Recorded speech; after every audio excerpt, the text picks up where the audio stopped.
Doctor और मलिक तो पीछे लगा है। मेरा खाली नाम इरफान है, मोहम्मद भी नहीं पता था मुझे। तो इरफान का मायना है, मैं सबसे पहले अपने बारे में शुरुआत करता हूँ। इरफान कौन है? इरफान का मायना होता है कि शिनाख्त करना और जानकार होना। तो शिनाख्त मैंने किस चीज़ की कर ली? शिनाख्त करी है अल्लाह की। अल्लाह कौन है या इस संसार को पैदा करने वाला कौन है, ये शिनाख्त होनी जरूरी है। और आपको जानकारी होनी भी जरूरी है कि आप कौन हो, आपका क्या मकसद है, किस धरती पर पैदा किया गया हो, क्यों आप आए हो, क्या आपको। तो पिछले 10-15 साल से लगातार ये कोशिश जारी है कि खुद को पहचानने की और दुनिया के में इस मकसद को जानने की, क्या इंसान का मकसद है जीने का। बहरहाल बात करते हैं शुरुआत से। तो मैंने जब कोशिश की तो मेरा जन्म 28 दिसंबर 1994 को मेरे घर पे एक झोपड़ी में हुआ था। उस टाइम दादाजी हमारे गुजर गए थे, दादाजी को मैंने देखा नहीं। बहरहाल मैंने उम्र शुरू की अपनी 5 साल की उम्र में। पहले बार स्कूल गया। मैं मास्टर जलालुद्दीन थे, मेरे पहले टीचर थे। मास्टर इकराम जो लाई हैं, इनके चाचा हैं वो, और मुझे उंगली पकड़ कर स्कूल लेके थे। आज वो याद है स्कूल वाला दिन, जाने वाला दिन मेरा। उस दिन स्कूल जाने के बाद पता चला कि ये भी अलग दुनिया है। उसके बाद 3-4-5 क्लास सरकारी स्कूल से प्राप्त की, पास की थी।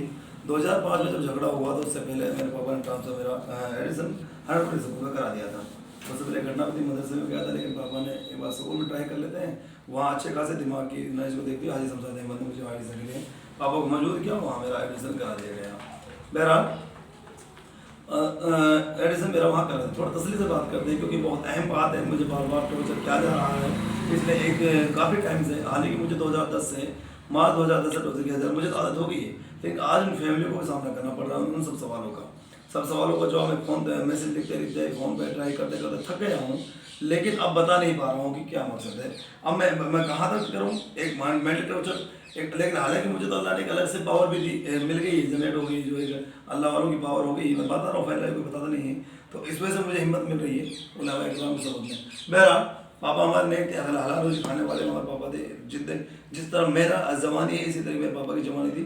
कुछ भी हो जाए हक से नहीं टहलना है। पूरी दुनिया एक तरफ, अगर मैं एक तरफ हूँ तो हम अपने हक से नहीं टहलेंगे। कुरान और हदीस के खिलाफ किसी भी कीमत पर नहीं जाएंगे। यही हमारे पापा का जज्बा था। नेल्सन मंडेला ने कहा था कि मुझे हक कहने की जो क्षमता मिलती है अपने बाप से मिलती है। यही मैंने बाप से सीखा है कि पूरी दुनिया चाहे एक तरफ हो जाए, लड़ जाए, बुझ जाए, लेकिन हम हक से पीछे नहीं हटेंगे। तो नेल्सन मंडेला की ज़िंदगी से हमारी मिलती है। नेल्सन मंडेला ने भी अपने बाप से हक बात कहना सीखा था। मैंने अपने बाप से कहना सीखा। लेकिन असल ज़िंदगी क्या शुरू होती है, तब मैं स्कूल में जाने लगा तो कुछ नहीं पता भाई। सब स्कूल में तो कोई मैंने मजहब नहीं देखा, जात नहीं देखी, धर्म नहीं देखा। हाँ, मजहब तो पता था कि भाई हम मुसलमान हैं, हिंदू हैं। जात का तो मसला ही नहीं था, गोत्र का कोई मसला नहीं था। ये नहीं पता था कि भाई कोई मुसलमानों की जात होती है, तो कुछ नहीं पता था मुझे। हाँ, इतना होता जब मैं स्कूल पढ़ने जाता तो कुछ लोगों को थोड़ी चिड़न होती थी कि यार क्यों जा रहा है ये नीची कौम का आदमी, क्यों जा रहा है पढ़ने, क्यों स्कूल जा रहा है। बहरहाल वो चलो वो सब चीज़ें नॉर्मल थी, कोई नहीं हमें तो मान। लेकिन तब मैंने 2010 में हरडप्ले स्कूल से मैंने 10वीं क्लास पास की थी। उस टाइम मैं अलीगढ़ मुस्लिम यूनिवर्सिटी की तैयारी कर रहा। तब से ज़िंदगी का ये जो झटका आज शुरू हुआ है, तब से चल रहा है। जो मेरा मकसद है ज़िंदगी का ये है कि भाई कि जो मैं आज ये काम कर रहा हूँ, शुरू करा मैंने अप्रैल 2021 से ये तबलीग वाला काम, निकाह वाला काम शुरू कर दिया था।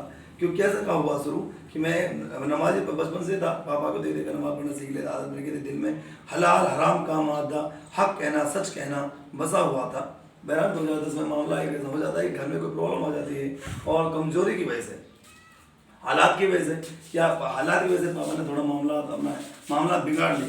तो मुझे क्या हुआ, सपना दिखता है, सपने में कोई बुजुर्ग आकर मुझसे कहता है इरफान खड़ा हो तो क्या करेगा, क्या ये तेरा पापा आज तेरा पापा कितनी अच्छी रास्ते है, बता। आज थोड़ा उसमें बिगाड़ पैदा हुआ है।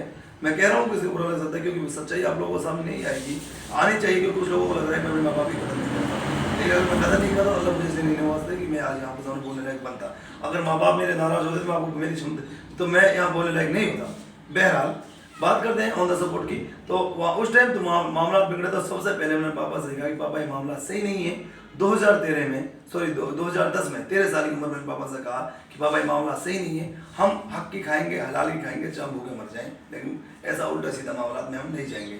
बहरहाल पापा ने क्या कहा, पापा को कौन बर्दाश्त करता है 13 साल के बच्चे की बात। पापा ने मुझे पागल कह दिया, तू तो सारा पागल हो गया है। साला नहीं कहा होगा, तू तो पागल हो गया। उन्होंने ये बात पापा ने की, पापा से मम्मी ने की, मम्मी के बाद पापा फैमिली वालों ने की, फिर पड़ोसी ने की, पड़ोसी के बाद ये गांव में फैल गई, गांव के बाद स्कूल में फैल गई, स्कूल के बाद पूरे वर्ल्ड में फैल गई, रिश्तेदारों में फैल गई, तो जहाँ जहाँ मैं गया वहाँ बात रह गई। और ये बात फैल गई कि इरफान पागल हो गया है। स्कूल मेट्स मेरे को साथी अगर मौजूद उनको पता करें ना 2010 में, तो वहाँ पहुँचा तो वहाँ लोगों को पता चल गया कि इरफान पागल हो चुका है। तो जैसा कि अल्लाह के नबी को, जब अल्लाह के नबी ने कहा कि लोगों तुम्हें मैं काम की बात बताऊं, कुलू ला इलाहा इल्लल्लाह पढ़ लो तुम कामयाब हो जाओगे, तो लोगों ने कहा भाई ये तो हो छोड़ो पागल। तो मुझसे भी यही कहा कि ये तो हो गया पागल। उसके बाद क्या टॉर्चर किया जाता है, जिसका बाप साथ नहीं उसका कौन साथ देगा। लोगों ने टॉर्चर किया, मैं साबित करता रहा पागल नहीं हूँ, पागल नहीं हूँ। हालांकि मैं 2010 में मैंने 10th पास की थी, टॉप लेवल अच्छी खासी एजुकेशन के साथ, अच्छी खासी टॉप नंबरों के साथ मैंने पास की। बहरहाल पापा ने मुझे मेंटली टॉर्चर किया, फैमिली में टॉर्चर किया, मुझे नींद गोली दी गई। 6 महीने मैंने खाट में काटे पागलपन की हालत में। नींद गोली खाने से मैं सब कुछ भूल गया, मैं मेरा माइनस में हो गया। वो वक्त था और मैंने बच्चों की कंकरियाँ खाई, पत्थर खाए, पागलपन का टेकला। लोग मेरे पास ऐसा घूमते थे बच्चे से मैं पागल हूँ, टोले बना कर पत्थर मारते थे मुझे। लेकिन मैंने नहीं छोड़ा, क्योंकि मेरे पास वो सब मेरी तरफ से बातें नहीं थी। 2010 में मेरे पास कुरान पढ़ना नहीं आता था ढंग से, तफसीर करना नहीं आता, लेकिन उस वक्त मैं करता था। एक बुजुर्ग थे हमारे में, आई समून हुसैन जमा मस्जिद में, वो तो भी सब देखते थे इरफान कर रहे थे। मैंने कहा इरफान बताइए कि तुझे क्या प्रॉब्लम है। मैं कह रहा था कि इस दुनिया में 40 अब्दाल 500 नेक आदमी हमेशा मौजूद रहते हैं जो इस दुनिया को संभालने की, पूरी दुनिया की फिक्र ले रखते हैं, उनके मसौरे से दुनिया में काम चलता है। तो मियारी साहब ने मुझे उस टाइम मसला दी थी कि बेटा इरफान तो उन 540 आदमियों में से है,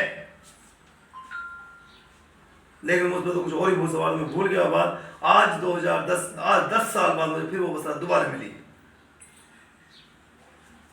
बुजुर्ग को मैंने लाइव देखा ईद की रात को, जो बुजुर्ग 1000 साल पहले गुजर गए थे। अल्लाह के वलियों से मिला, अब्दालों से मिला। बहरहाल ये सब चीजें मुझे कब मिली, ये हिम्मत ये हौसला कहां से आया। रिकॉर्डेड हो रहा सेकंड चल रही है। बहरहाल ये हिम्मत और हौसला कहां से आया। बहरहाल वहां से झगड़ा वो शुरू होता है। मैं हक का कहता, हक की और नाहक की लड़ाई वहां से शुरू हुई। मैं हक पे था, लोग नाहक पे थे। मैंने लाठियां खाई, पत्थर खाए, डंडे खाए, पागलपन मुझसे कहा गया, पागल कहा गया, दिखलावा कर रहा है, ये कर रहा है, नाटक कर रहा है। यह सब चीज़ों को सामने मुझे करना पड़ा। पूछ सकते हो, हरियाणा स्कूल से पास आउट 2010 में हाजी शमशाद अहमद और मोहम्मद अब्बास मास्टर अब्बास पाटपुरी के पिताजी दोनों ने मुझे ऑफिस में बुलाकर पूछा, इरफान तेरी समस्या क्या है, तो क्यों पागल बना करता, क्यों तेरे बच्चे तेरे पास घूमते हैं। तो हाजी शमशाद अहमद आज जिंदा है, मरे नहीं है। अब्बास के पिताजी भी जिंदा है, पाटपुरी मरे नहीं है। दोनों लोग कमरे में थे, मैं वहाँ हूँ। उन्होंने मुझे बुलाया, मैंने बात की। तो जब मैं अब इस तरह जिस तरह आप लोगों से बात कर रहा हूँ, अपना दिल का दर्द सुनाया, तो लोग आंखों से रोने लगे, उनकी आंखों से आंसू जाने लगे, आंखों से आंसू तारी हो गए, इतना बेतसार हुए कि दर्द हुआ कि हाँ किसे।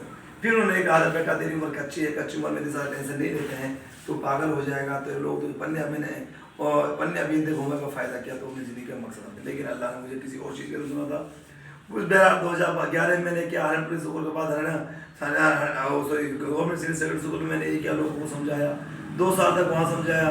उसके बाद 2014 में मैं जमात में गया, वहाँ से सब चीज़ें शुरू की और लगातार हक और सच मुझे पूछ लीजिए जो मेरे करीबी हैं जिंदगी मास्टर सबसे ज़्यादा ज़िंदगी के बारे में जानने वाला इसको मैंने स्टोरी बताइए।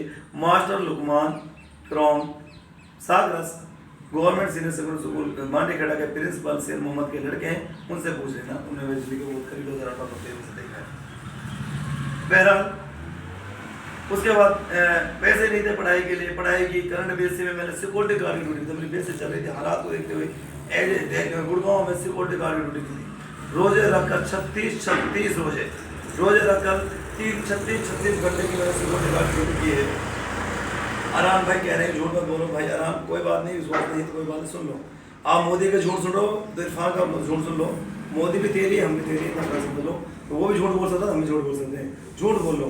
इतना मैं चैलेंज देता हूँ 25 साल की उम्र में अगर मैंने हराम डिश खाया हो और झूठ बोला हो, कोई मेरी बात को झूठ साबित कर दे, उसको चैलेंज है, उसको मुँह में इनाम में दे दूंगा, या फिर वो बहरहाल मैंने 25 साल की उम्र में हराम डिश नहीं खाया और हराम रिस्क नहीं खाया और मैंने कभी नाहक का साथ नहीं दिया।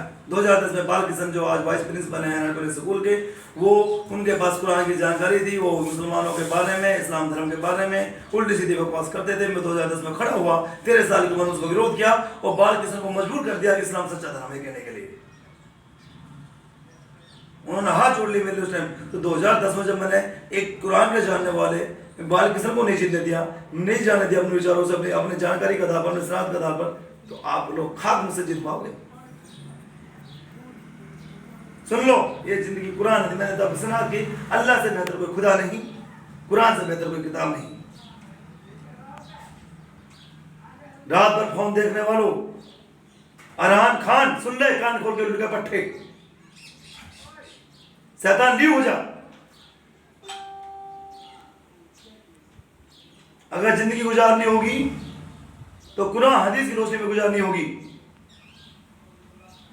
कुरान को नहीं मान, इस्लाम में कोई मिलावट नहीं है, मिक्स नहीं है। कुरान के पहले पारे लिखा है दुनिया में 3 तरह के लोग हैं, मानने वाले, नहीं मानने वाले, बीच में मुनाफिक।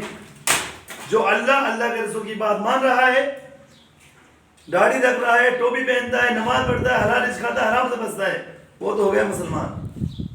और जो ये काम नहीं करता वो हो गया काफिर। और जो बीच में कर रहा है टुलबुल, अल्लाह हो पर भी कह रहा है और जय श्री राम भी कह रहा है, अल्लाह हो पर भी कह रहा है और हिमेश रेशमिया के गाने भी सुन रहा है, अल्लाह हो पर भी कह रहा है, ब्याज भी ले रहा है, अल्लाह हो पर भी कह रहा है, ज़नाखोरी भी कर रहा है, अल्लाह हो पर भी कह रहा है, नाच गाने भी देख रहा है। कौन सी कैटेगरी में आते हो भाई? मानने वाले में आते हो, ना मानने वाले में आते हो, या बीच में ढुलमुल डोल रहे हो, बीच में लटकते हो? कौन कहाँ लटके हुए हो? अल्लाह का शुक्र है पैसों की कमी नहीं है। 20 महीने में 17,000 कमा चुका हूँ। क्या कर लिए फिर रहा हूँ? कभी बसी चला गया, कभी बीवा चला गया, कभी वहां चला गया ताउडू शराब का ठेका बंद कराने के लिए। मेरा बाप ही राज रहा हुआ है। बात करो हाफिज साहिद हुसैन सील खोई से, एक फोन में पोलो से डायरेक्ट में ताउडू गया, अल्लाह का शुक्र 20 मिनट के अंदर मैंने ठेका बंद करवा दिया अल्लाह के हुक्म से। और हमारी दुआ से 20 मिनट के अंदर वहां का ठेका बंद हो गया। उनकी जो सालों की समस्या थी 20 मिनट में सोल्व गई।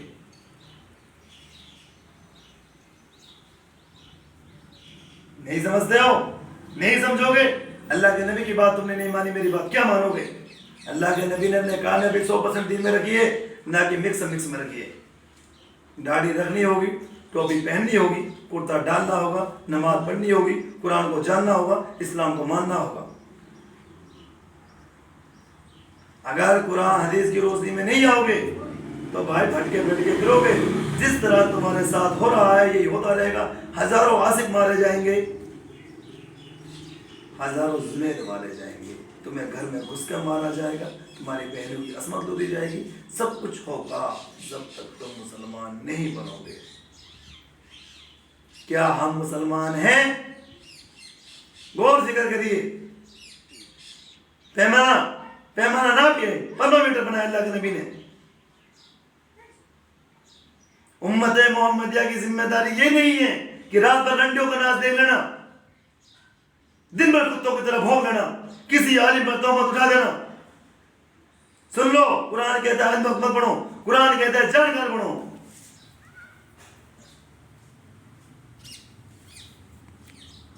जानकार बनो, जानकार। बात को वेरीफाई करो। कुरान किसी धर्मेश के लिए, कुरान किसी इरफान के लिए नहीं उतरा, कुरान किसी मोहन के लिए, कुरान पूरी दुनिया के लिए उतरा है। धर्मेश के लिए उतरा है, महेंद्र के लिए है। हमें कुरान की तफसीर धर्मेश को भी सुनानी होगी, महेंद्र को भी सुनानी होगी, आफ्ताब को भी सुनानी होगी। जब सब लोग सुनेंगे, कल क़यामत जब मैं तुम सब लोग महशर में खड़े होंगे, जब मैदान होगा, क़यामत का दिन होगा, आप लोग सब खड़े होंगे, मैं भी खड़ा होऊंगा, आप भी खड़े होंगे।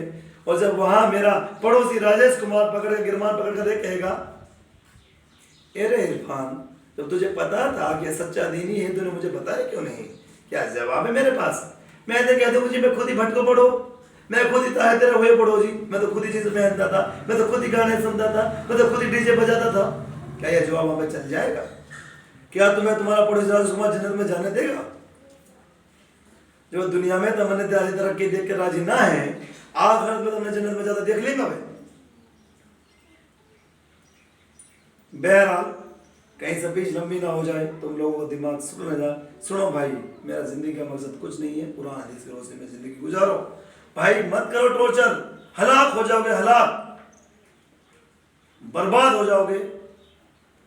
शेर सुना देता हूं, बर्बादे गुलिस्ता करने को एक ही उल्लू काफी था, बर्बादे गुलिस्ता करने को एक ही उल्लू काफी था, हर साल पे उल्लू बैठा है, अंजामे गुलिस्ता क्या होगा। हर साल पर उल्लू बैठा है, अंजामे गुलिस्ता क्या होता है। मेरे बारे में सुन लो, मुझे खत्म करने सोचने वालों।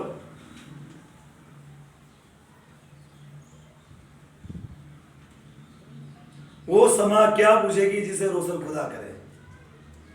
वो समा, पहली लाइन में भूल गया हूं, वो समा क्या पूछेगी जिसे रोशन खुदा करे। मुझे तो बेटा खुदा ने तैयार किया, तुम्हें भी तैयार किया, मैंने तो अल्लाह को पहचान लिया है, तुम भी अल्लाह को पहचान लो। अगर अल्लाह को नहीं पहचानोगे, उलेमाओं के खिलाफ, हक बोलने वालों के खिलाफ, सच बोलने वालों के खिलाफ अगर इसी तरह तुम बकवास करते रहोगे। अरे किसी ने जाना इरफान तेरा दर्द क्या है, इरफान जी दिखलावा कर रहा है, इरफान जी चटका पड़ा है, इरफान चटका पड़ा है, तो मैं चैलेंज देता हूं, मेरे सामने 5 मिनट टिक कर दिखा दो, मैं तुम्हारी गेट गुलामी करने के लिए तैयार हूं। चैलेंज है ऑल वर्ल्ड के लोगों के लिए कि वो इस्लाम के खिलाफ, मेरे खिलाफ 5 मिनट टिक कर दिखा दे। चल मेरा तो कोई टिक कर बुलाओ, इस्लाम के खिलाफ, कुरान धर्म, कुरान को, इस्लाम धर्म को गलत साबित कर दिखा दे, और को ये साबित कर दे हाँ मैं कह रहा था कुरान में लिखा है, मत पढ़ो, जाकर पढ़ो। ये मत कहो मुफ्ती ने कह दिया गाना सुनना चाहिए तो गाना सुनो, मुफ्ती की बात मत मानो, वेरीफाई करो कुरान हदीस से। मुफ्ती की बात को 10 मुफ्तियों से पूछो, अगर बात वेरीफाई हो जाए तो मानना और मत मानना। मैंने गानों का विरोध कर दिया, तुम्हारी चीज चल गई, स्टोरी पे गाने लगाने मन कर तुम्हारी चीज चल गई। गाने जन्नत में ले जाएंगे क्या? कुरान की सूरत सुनो।